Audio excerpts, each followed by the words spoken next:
गृह मंत्री जी से मेरी मुलाकात उपचुनाव के संदर्भ में हुई। चुनाव में समर्थन देने को लेकर भारतीय जनता पार्टी का शीर्ष नेतृत्व लंबे समय से मेरे संपर्क में था और ये फैसला पार्टी के द्वारा लिया गया आदरणीय गृह मंत्री जी से मुलाकात के बाद कि लोक जनशक्ति पार्टी रामविलास हो रहे इन उपचुनावों में भारतीय जनता पार्टी के प्रत्याशियों का समर्थन करेगी। गठबंधन को लेकर भी अभी चर्चा चल रही है। संभवतः सब ठीक रहा तो बहुत जल्द उसकी भी औपचारिक घोषणा की जाएगी। उपचुनाव में जिताने की भूमिका में लोक जनशक्ति पार्टी रामविलास रहेगी। जिस भूमिका में हम लोग मोकामा और गोपालगंज में थे, गोपालगंज में यकीनन हम लोगों ने जीत दर्ज कराई। मोकामा में भी मैं बता दूं, अगर कोई सोचे कि भैया ये महागठबंधन की जीत हुई है, मुझे लगता है हर जानकार व्यक्ति, और आप सब बुद्धिजीवी वर्ग से आते हैं, आपको बताने की जरूरत नहीं है, वो महागठबंधन की जीत नहीं, वो व्यक्ति विशेष की जीत है। पिछली बार भी जब महागठबंधन बिना नीतीश कुमार जी के भी चुनाव लड़ा था 2020 में, 2020 में, तब भी 78,000 वोट लाया था, 78,000 कुछ 100, और इस बार जब लड़ाया तो 79,000 कुछ 100 वोट लाए, 300 या 400, मुश्किल से 600-700 वोट इनका बढ़ा है। तो भैया मुख्यमंत्री जी का वोट कहाँ गया? पिछली बार मुख्यमंत्री जी भाजपा के साथ लड़े थे तो 40,000 वोट पाए थे, तो वो 40,000 तो जुड़ना चाहिए था।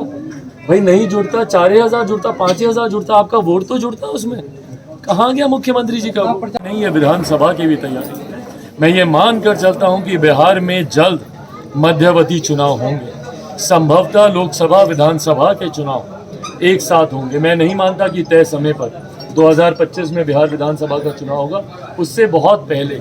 उसके कई कारण हैं। बिहार में बढ़ रही अराजकता, एक आपराधिक माहौल जिस तरीके से प्रदेश में उत्पन्न हो गया। बगल में आप जाके देखिए, हम लोग अभी जाएंगे 17 तारीख को आरा में 9 दिनों में 9 हत्याएं हुई हैं। ऐसा लग रहा है कि हर जिला एक दूसरे से कंपटीशन में है कि हत्या में हम आगे कि तुम आगे। मजाक बना के रख दिया है कानून व्यवस्था का बिहार के प्रशासन ने, और मुख्यमंत्री इसके लिए जिम्मेदार इसीलिए क्योंकि वो गृह मंत्री भी हमारे प्रदेश के। 9 दिन में 9 हत्याएं। पार्टी के नेता और उनके साथ मैं खुद स्वयं आरा में, हम लोग जेपी मूर्ति से हम लोग डीएम ऑफिस तक हम लोग पैदल मार्च करेंगे। बिहार बचाओ मार्च ऐसे ही हम लोगों ने पटना में भी हम लोगों ने किया था, राजभवन तक, वैसा ही मार्च हम लोग आरा में भी करेंगे। और ये परिस्थिति अराजकता की, भ्रष्टाचार, मुख्यमंत्री ने जिस बात को लेकर अपना जीरो टॉलरेंस बोला है, क्राइम चरम सीमा पर है, जीरो टॉलरेंस फॉर करप्शन वो चरम सीमा पर है। बिहार का शायद ही कोई ऐसा गांव होगा, कोई ऐसी पंचायत होगी जहां पे बिना घूस दिए कोई काम हो। किसी भी गांव के ग्रामीण से पूछ लीजिए, कोई सरकारी काम अगर किसी का बिना घूस लिए होता हो तो ये जो हारने को कहेंगे मैं तैयार। तो ऐसे में मैं पुनः दोहराता हूँ, बिहार एक बदलाव की ओर देख रहा है, बदलाव चाहता है, और अगले चुनाव के बाद बिहार में बिहार फर्स्ट, बिहारी फर्स्ट की सरकार बनेगी। ये भी मैं पूरे विश्वास से ये अलायंस किया।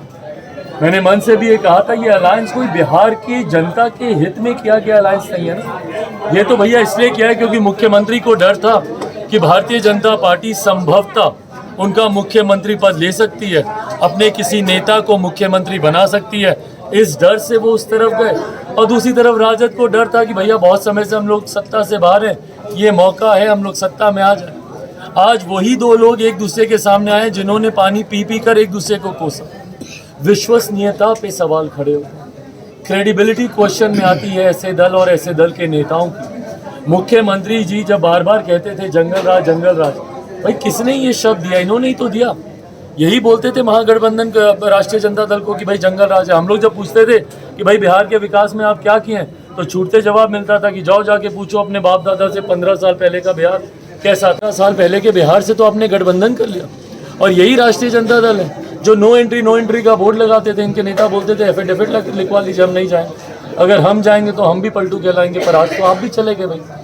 तो ये महत्वाकांक्षी लोगों का गठबंधन है एक साथ। ऐसे में बिहार यकीनन एक विकल्प की ओर देख रहा है, एक विकल्प की तलाश कर रहा है, और ऐसे में बिहार फर्स्ट, बिहारी फर्स्ट एक मजबूत विकल्प के तौर पर आज की तारीख में बिहार की जनता के समक्ष आ रहा, और बिहार की जनता पूरे विश्वास से अपना समर्थन बिहार फर्स्ट, बिहारी फर्स्ट को दे रही है। और उदाहरण के तौर पर आज के दृश्य, आज की सभा की का जनसैलाब, वो भीड़ आप सबके सामने है।